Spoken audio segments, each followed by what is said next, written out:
Shoutcasting Spotlight by Zeki Ondal. The different types of shoutcasting. Broadcasting plays an essential role in the dissemination of information, entertainment, and education to the masses, as this allows live feedback and strategies on what each player is doing for whatever the reason is. This helps educate the audience and gives them a proper understanding on how the game is being played and what is being done. Brain shoutcasting, also known as color casting, provides supplementary information or comment, usually following noteworthy moment in a game, as the shoutcaster is given the chance to develop an understanding on what went wrong, what the right play in the right situation was for the match that has been played, as these types of shoutcasting helps develop more advanced understanding on what each play should have done. Shoutcasting helps break down what each player's motives are and should be for the match, as well as their actions, announcing these things live as they happen. Without a shoutcaster, the audience watching the competition may not be fully aware on what is occurring on in the game, as not everyone has the same level amount of knowledge. One of the key points of being the shoutcaster is to have good key knowledge in the game that they are shoutcasting over. They are meant to entertain and inform the audience on why this has happened and what player or team needs to do what to initiate a comeback or get back into the movement of the game. To practice shoutcasting, it is good to research each pro player that is in the game that you are playing. It is good to mention their performance in their recent games and compare it to how they are playing this match right now, and if they are underperforming or if they are doing the most. It is always good to build your overall knowledge in the game. Talk about key differences between two strong team players in the two different teams. To practice more, try to cast over pro games while they are muted. As you cast your own thoughts and examine the gameplay after the recording, you can compare the two casts, the one you just recorded and casted and the main casters that was picked to cast over the event. You can also record your own gameplay and analyze crucial parts of the game to give feedback on it. This video is a good example of practicing high intense moments that come with shoutcasting. As in the video, we can see that the whole enemy team is in a race with one other person that is trying to destroy the enemy's nexus so they can win instead. As it is a race, the shoutcasters are super hyped up. The shoutcasters speak fast and analyze how intense it is getting, and it is as this allows the audience to raise out of their seats as the shoutcasters speed up their speaking pace and as the audience sees their reaction to what is happening in the game that is being played. I think that League of Legends shoutcasters did it better than CSGO, as they are able to speak about each player normally, and once the game starts to get intense, their tones of voice and the speed at which they speak it is better. It makes me more hyper. In CSGO, the commentators remain hyper way more even after the round has ended. At 60 and 40, you can hear the commentators' pace increasing faster and faster as it has become a race to see who will win. Going for the base. It's going to be a base race. Nexus turret number one, taking down to half HP. KT looking to end it right here, right now. Ning taken down to half. It's Shy versus Spam in the base at the same time. Otto's going to be taken very low. Yukao barely going to be kept alive. Score taken down to one corner. Spam's nearly going to be killed now as well. Def taken so low. The Blade Caller's not able to find him. Def goes on a killing spree. It's the Shy still in the base. It's KT looking to try to stand and fight if they can. The Shy has made his way onto the inhibitor turrets, onto the Nexus turrets. They're going to be taken down. KT still marching. It's a base race. The Shy's onto the blue Nexus. KT's onto the red. Who's gonna win? The Shy will not. And KT takes it to game 4. Holy crap! They won the top side 4v4 with Baron buff on. KT roster still are in Worlds! Another good practice and example of good commentary is the Rainbow Six Siege game. Even though the start of the match can be slow, at a certain point all that boringness turns into swift, fast-paced guns blazing in the rounds. The shoutcasters are given time to analyze what has recently occurred, what agents each person is using, if they are using their main agent or not. They also have plenty of time to speak about what they think could happen later in that round and how each player is using their utility effectively to give them a bigger advantage than the other players. I think that Rainbow Six Siege commentators did it better than CSGO commentators, as they are visible on the screen. It feels like they are speaking to you as well as everyone else. Seeing the shoutcasters on the screen makes it better for the viewers, as they get to see the shoutcasters' reactions to each play that is made by each player. Overall scheme of things could be a pivotal map. As you say, if W7M do pick this up, then Liquid could be in serious trouble. More with his team once again. He's able to help them out in those site holds when Liquid runs in and has their big site executes what they love to do. Really well done coming in by Felipox. I think you've got to give them a lot of credit for their win in this game. Oh, Jack, who's making it happen for W7M to get that oh so important first map win? I think I've got to double down on this Felipox point, is that he's had such a good game, but also he IGLs the team, right? So it's like, he's playing in the front line, IGLing the team, and getting these big frags. He previously was a star player on his roster, and is now kind of transitioned to be more of a it's not even, you can't even call him a supportive player because he's gone and got a big high kill game in quite aggressive roles, but an IGL and a leadership figure in this team, and he's doing an excellent job of it. You got to be proud of the young guy coming onto the roster, right? You wouldn't expect that coming in for his first tournament with the team, but he's done great. Bush shoutcasting includes echoing microphone quality, which is understandable since the shoutcasters are close to where the players are, but for the stream, they could have made the microphone quality better. The shoutcasters take their time to explain and analyze on what is happening in the game, which creates a bigger understanding on what is going on. They also talk about each player and how well they are performing and how well they have performed recently. Once a player attacks, the shoutcasters get hyper and create a high energy atmosphere which gets the audience's blood pumping. I feel like the microphone quality was not the best, unlike the other two shoutcasting videos that is presented. As CSGO doesn't have agents that have different abilities and bring uniqueness into the game, they don't speak much about the real game, but they speak more about the players and how they are and what they are good at. Since the CSGO shoutcasters are constantly louder than the other shoutcasters, not being able to see the shoutcasters' reaction to the game is a big downfall, as being able to see other people reacting to intense moments makes the audience feel more comfortable and closer as a community. 1-2. How do you get it back through the smoke? 20 seconds, Elige. He knows what his job is. After a couple of seconds, they won't even have time to plant the bomb. Big nade. Slows him down. They'll take the opportunity to swing on through. Elige hits the first. No time in this one for twists.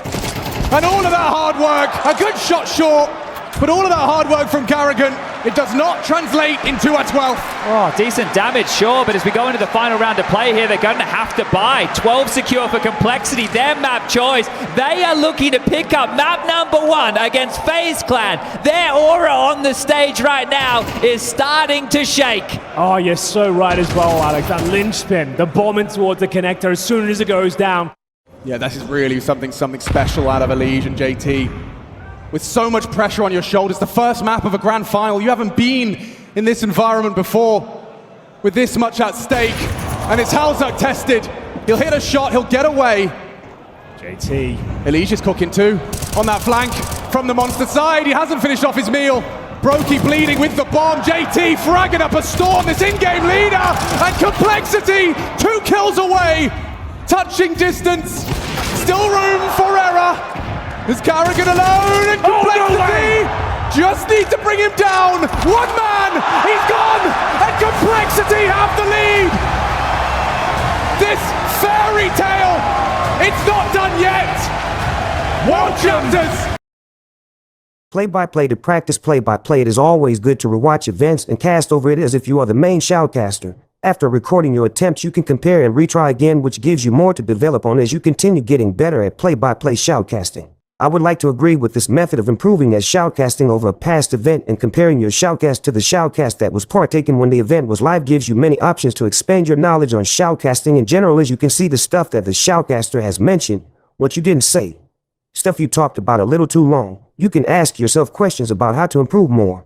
If you need to expand your general knowledge about the game or research the players more in depth so you can talk about them and compare each player to each other and come out with a prediction for the match and a conclusion. Games with high intensity where everything can go from calm to very exciting is good practice for this type of shoutcasting. Games like Valorant, CSGO, and Overwatch is very good as they go from calm to very exciting once action starts. Brain shoutcasting. To practice brain shoutcasting for my research, it is best to study the game more and worry about less about how entertaining you can be, as it is not live. You can always edit the shoutcasting. However, your in-game knowledge must be very grand, as you should be able to analyze every detail on what player is doing what and why they are doing that. The advantages and disadvantages. Games like League of Legends, Fortnite, and games that take strategies and high skills where one move can change the whole outcome of the game is good to practice shoutcasting over, and building your general knowledge will be highly beneficial. The video on the left is a shoutcaster over Rocket League, and even though in a 1 versus on situation and where players continue to score against each other, and how intense it is and how one wrong move is just a free point to the other person, the shoutcaster stays calm and just talks about the players, and as the audience it makes me question why the commentator keeps speaking about the players that is playing more and more as high intense situations occur in the game. There is not too much excitement in the voice of the shoutcaster, and there is only one shoutcaster speaking, which may make the viewers not the most excited about the game that is occurring in front of them. The video on the right is a League of Legends game. The shoutcasters in this game have high enthusiasm. There is multiple shoutcasters. As one person stops speaking, another person does, and when an intense situation occurs, then the shoutcasters get excited and makes the viewers at home get excited as well. The League of Legends shoutcasters get more than enough time to talk about each player and what they might need to do to win this. how the team overall is performing and what is going on, as well as when there happens to be a gank or a kill, the Shoutcaster's pace increase.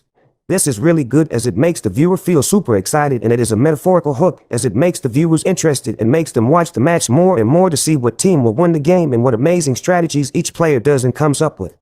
At the end of this round, well, in Group A, it's just Diaz. He's the only undefeated player right now. In Group B, there are 3 of them, namely Daniel, Chronic, and Wavy. Chronic and Wavy playing against each other, Daniel playing against Evo. So we could have 2 undefeated players there in Group B. The only players without a win are First Killers, Batos, and Beast Mode. First Killer not having a good time early on against AJ here, who's gone up 2-1. First Killer, who really looked like he'd got his mojo back recently with the return of Salt Mine North America. He looked like his old self. He was absolutely destroying everyone, especially when it came to the playoffs. An example of why this is important. Imagine First Killer finishes last in the group for Stage 2. After winning Stage 1, he would still be way up the standings in the overall points, and it wouldn't really make sense for that guy to be in the promotion relegation for Stage 3 when he's already won Stage 1. So yeah, the guys who are 11th and 12th in points will be in the promotion relegation tournament. The guys who are 9th and 10th in points will go straight into Stage 3 group stage, and the top 8 in group. Given the fact that Tom Kench had already set up the flank ready, they decided to just abandon the top lane tower, and they figured, hey, if we get a kill onto mid, maybe we can convert this into either a mid tower or a rift tower. And as we say that, here's that rift tower. All right, rift tower just about to be secured. Guarantee though. Man that's been charmed up, knocked down. Rift tower is secured, but at the cost of Wadid's life. Now it's a 4 versus 5, and that stand united from Let Me was monumental. A flash forward will not be enough to secure the kill yet until the rest of RNG collapse. So Rift Herald picked up, but at the cost of 2. Yeah, but you can see of RNG. The Twilight Shroud will buy some time.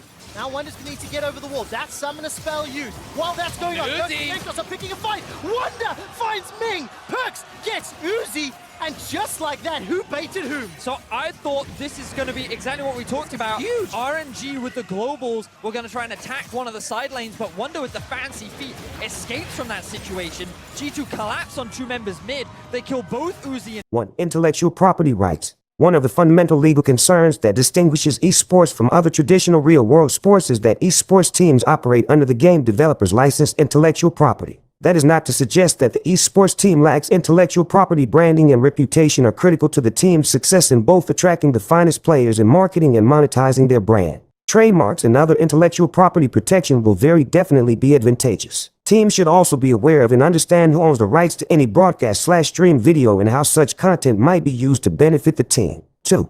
How to structure the team. It is critical to ensure that the esports team is built in such a way that it accomplishes all of the founding members and any other important stakeholders' goals. These objectives may include monetizing the team, which will need tax considerations, clarity on contractual agreements and independent legal identity, succession planning, dissolution, and other critical problems. Is a corporate structure necessary? Is it possible to consider a partnership to exist in the absence of explicit governing documentation? Similarly, how are the team members legally positioned? If a corporation is formed, choices must be taken regarding share ownership, directorships, employment status, contractual conditions, and other related issues. 3.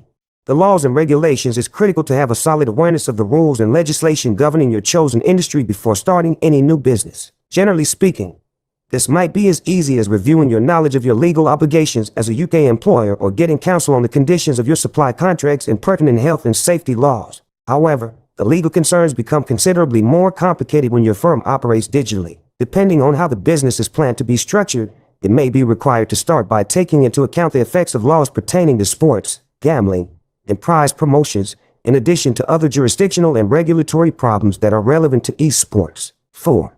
The rules of play. As a follow-up to the last point, it's critical to understand that terms and conditions will vary based on the region in which certain competitions and platforms operate. For instance, because esports may be regarded as gambling, some governments prohibit the awarding of financial awards to participants unless certain prerequisites are met, while others have placed strong limitations on sponsorship and promotion. Similarly, any sponsor will almost probably be subject to restrictions that are meant to safeguard their brand and may result in the return of any sponsorship money or the termination of the agreement. Any such sponsorship agreement's legal provisions must be understood. 5.